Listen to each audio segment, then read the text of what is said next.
आजकल एक बहुत ही बढ़िया साइंस है, बहुत ही अच्छा ब्रांच ऑफ साइंस है जिसमें मेरा बहुत इंटरेस्ट है, that is psychodermatology. Psychodermatology is a branch of dermatology जहाँ पे स्किन और माइंड का कनेक्शन स्टडी किया जाता है, यानी कि वो डिजीजेस, वो बीमारियां जिनका कि स्ट्रेस से कोरिलेशन है। मानो कि स्ट्रेस बढ़ता है तो सफेद दाग बढ़ता है, स्ट्रेस बढ़ता है तो सोराइसिस बढ़ता है।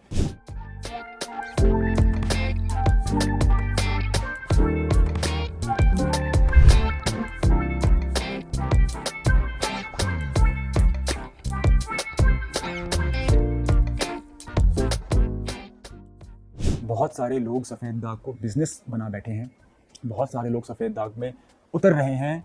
क्यों उतर रहे हैं? I don't know, may be because the vitiligo patient is vulnerable patient. Vitiligo person is vulnerable patient और उसकी मजबूरी का फ़ायदा उठाया जाता है। उनको लगता है कि ये बीमारी तो बहुत लंबी चलती है और पेशेंट को ज़रूरत है, तो इसमें घुसते हैं। I don't know. नमस्ते दोस्तों, क्या आप भी सफ़ेद दाग से परेशान हैं और आपने भी डिफरेंट टाइप के ट्रीटमेंट लिए हैं या आप ट्रीटमेंट लेना चाहते हैं और आप सोच रहे हैं कि आयुर्वेदिक ट्रीटमेंट शायद बेस्ट होता है सफ़ेद दाग के लिए, क्योंकि ऐसा आपने सुना है? तो स्टे ट्यून्ड, क्योंकि आज की इस वीडियो में मैं बात करूंगा कि क्यों आयुर्वेदिक इलाज सबसे सेफेस्ट है सफ़ेद दाग के ट्रीटमेंट में, और क्या आयुर्वेदिक इलाज ही 100% कंप्लीट इलाज है सफ़ेद दाग का, या हमें कुछ और भी इसमें ऐड करना चाहिए।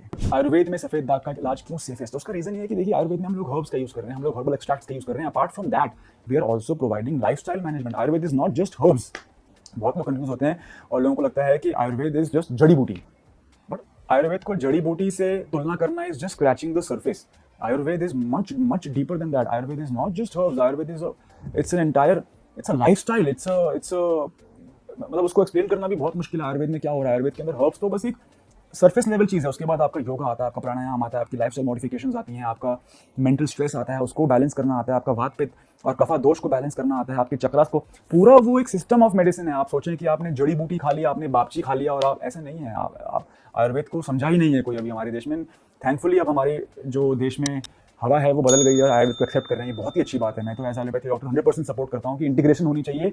जब एलोपैथ के डॉक्टर्स अपने पेशेंट को कह रहे हैं, बीपी वालों को, कि आप योगा कर लो, क्यों कह रहे हैं? एलोपैथ वालों को क्या सिखाया है योगा करने के बारे में? तो एलोपैथ वाला पेशेंट को किस हिसाब से बोल रहा है कि आप योगा कर लो? तो किस बेसिस पे हम आयुर्वेद को कंप्लीटली डिस्ट्रॉय कर सकते हैं या कंप्लीटली उसको अनजस्ट बोल सकते हैं? इसका मतलब गाइस, अब मैं वीडियो की जो मैंने बात अभी बोली है ना, इसको मैं वीडियो के एंड में आपको रिकॉल करूंगा और फिर मैं आपको बताऊंगा कि बेस्ट इलाज क्या है सफेद दाग के लिए। अभी हम बात करते हैं कि आयुर्वेद क्यों अच्छा है सफेद दाग के इलाज के लिए। हजारों सालों से होता आ रहा है, कोई साइड इफेक्ट्स नहीं है, हर्बल एक्सट्रैक्ट से कोई साइड इफेक्ट नहीं होते हैं, और कायाकल्प ग्लोबल पे हम लोग आयुर्वेद के ट्रीटमेंट का लेवरेज कर रहे हैं। और उसमें क्या दे रहे हैं? हम उसमें दे रहे हैं ऐसे हर्ब्स जिससे कि मन शांत होता है, ब्रेन कामिंग हर्ब्स जिसे हम कहते हैं। आजकल एक बहुत ही बढ़िया साइंस है, बहुत ही अच्छा ब्रांच ऑफ साइंस है जिसमें मेरा बहुत इंटरेस्ट है, that is psychodermatology. Psychodermatology is a branch of dermatology जहाँ पे स्किन और माइंड का कनेक्शन स्टडी किया जाता है, यानी कि वो डिजीजेस, वो बीमारियां जिनका कि स्ट्रेस से कोरिलेशन है। मानो कि स्ट्रेस बढ़ता है तो सफेद दाग बढ़ता है, स्ट्रेस बढ़ता है तो सोराइसिस बढ़ता है। This is psychodermatology, skin mind connection. तो आयुर्वेद में हम लोग हर्ब्स दे रहे हैं, ये उनको तब से पता है हमारे पूर्वजों को। शंख पुष्पी देना है, जटामांसी देना है, जिससे कि न्यूरो कामिंग इफेक्ट होता है, ब्रेन काम होता है, जिससे स्ट्रेस कम होता है। इनको तब से पता है ये बात।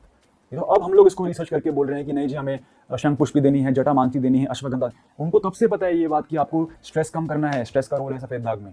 उनको तब से पता है कि अश्वगंधा देना है सफेद दाग में। अश्वगंधा में जो एंटी इन्फ्लेमेटरी प्रॉपर्टीज हैं, एंटीऑक्सीडेंट प्रॉपर्टीज हैं, जो पित्त को कम करती हैं, जिससे कि सफेद दाग, they know it from thousands of years. तो इसलिए सफेद दाग की जो आयुर्वेद का जो साइंस है, इट इज सो डीप। अभी हमने सिर्फ उसका सरफेस जो है ना, स्क्रैच करना शुरू किया है। और आयुर्वेद में आप बापची का इतना अच्छा रोल है, बट प्रॉब्लम ये है कि बापची is a double edge sword. बापची कुछ लोग खाने को दे रहे हैं, कुछ लोग लगाने को दे रहे हैं, कुछ लोग धूप कितना लगा रहे हैं। It is a double edge sword. अगर बापची की प्यूरिफिकेशन प्रॉपर्ली नहीं हुई, अगर उसका 7 स्टेप प्रोसेस फॉलो नहीं हुआ है बापची की एक्सट्रैक्शन में, आपको छाले पड़ सकते हैं। ये चीज़ अभी निकल के आई ही नहीं है। अभी इसका साइंस लोगों को पता ही नहीं है कि बापची हो गया, शंख पुष्पी हो गया, जटामांसी हो गया, फिर आपको क्यों आयरन की रिक्वायरमेंट है, क्यों फॉलिक एसिड की रिक्वायरमेंट है सफेद दाग के ट्रीटमेंट में। ये अभी हर्बल लेवल पे ही बातें हो रही हैं। अभी तो हम लोग मैनिफेस्टेशन लेवल पे, साइकोलॉजिकल लेवल पे इस पे उतरे ही नहीं है। And that is why Ayurveda is the safest bet for vitiligo. Last note में देना चाहूंगा कि अगर आप कहीं से भी ट्रीटमेंट लें और आपने शुरुआत में कहा था अपने डॉक्टर को कि सर मैम, मेरा सफ़ेद दाग बढ़ रहा है, मेरे को नए दाग आ रहे हैं, और 4 महीने बाद भी इलाज के आपका सफ़ेद दाग बढ़ रहा है, आपका साइज बढ़ रहा है, सफ़ेद दाग के नए स्पॉट्स आ रहे हैं, आपको ट्रीटमेंट बदल देना चाहिए, चाहे वो होम्योपैथ हो, एलोपैथ हो, आयुर्वेदा हो, आई डोंट केयर। सफ़ेद दाग बढ़ना नहीं चाहिए डॉक्टर के पास। अगर आपने 3 महीने पे बोला है वो अलग बात है, 3 महीने आपने इलाज लिया, फिर आपने बोला मेरा सफ़ेद दाग बढ़ रहा है। शुरुआत में अगर आपने कह दिया था और फिर वो बढ़ना शुरू होता है, then it is a problem. Second disclaimer, पहले आप कहीं से एलोपैथी ले रहे थे, आपने बताया नहीं अपने डॉक्टर को, चाहे आपका डॉक्टर एलोपैथ का है चाहे आपका डॉक्टर आयुर्वेद का है, आप पहले स्टेरॉइड ले रहे थे, आपने डॉक्टर को नहीं बताया, उसकी दवाई आपने एकदम से बंद कर दी, उसका पर्चा आपने दिखाया नहीं नेक्स्ट डॉक्टर को, उसकी दवाई आपने बंद कर दी और फिर आपकी बीमारी बढ़ गई। It is not because of the doctor, it is because of your mistake. Please history ढंग से बताओ अपने डॉक्टर को ताकि वो आपका ढंग से इलाज कर सके। मेरा नाम है डॉक्टर सम्यक धवन, मैं हूँ MBBS doctor, top 10 medical institutes इस देश में। थैंक यू फॉर वॉचिंग कायाकल्प ग्लोबल।